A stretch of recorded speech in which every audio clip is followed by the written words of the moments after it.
Very exciting day, y'all. 335i gets a Walbro 450 low pressure fuel pump. So I was basically having some fueling issues. My high pressure fuel pump was being starved of fuel because my low pressure couldn't keep up.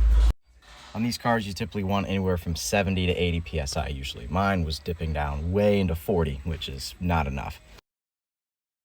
High pressure, actually, I'll show it up on the screen, was dipping down to 900 even when it should be over 2000. Anyways, to pull these off, you just need some man strength. Rip that thing off. Before we touch anything, we gotta make sure that we have no fuel pressure on the line. So we're gonna pull the fuel pump fuse and let the engine run out of fuel. So with the 328 and the 330, it's a little easier because there's a fuel pump fuse that I can yank out. Unfortunately, the 335i's do not have one because they have the EKP module, whatever it's called. It's the low fuel pressure regulator. Correct me if I'm wrong on that, but I'm gonna do it my way. A couple of 10 mils. And there's the top of the pump. Alrighty, get your electrical connectors out of the way. This can scoot over. Now we got our two fuel lines. Fuel lines are off, but BMW, of course, special tool. It is doable without this tool, but it's a lot easier, since I have access to it.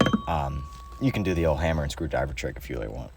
Alright, factory pump out. So we just got a couple little fuel lines. Whole thing comes out. So here's the replacement unit. We'll slap this in now. With all connections hooked up, go ahead and slide the whole assembly down. Put our locking ring back on. All right, this part should be done with two hands, but I'm gonna stick it between my legs. I'm gonna put one hand with pressure on here, the other one tightening. And then we're gonna hook up all our goodies again.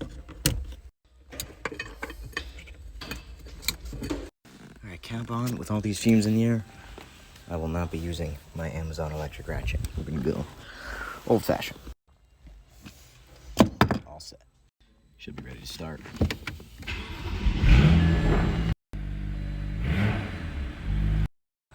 Now throw all this crap back together. With the car running, 72 PSI low pressure. So we'll run some longs, do some wide open throttle, and see how it holds up.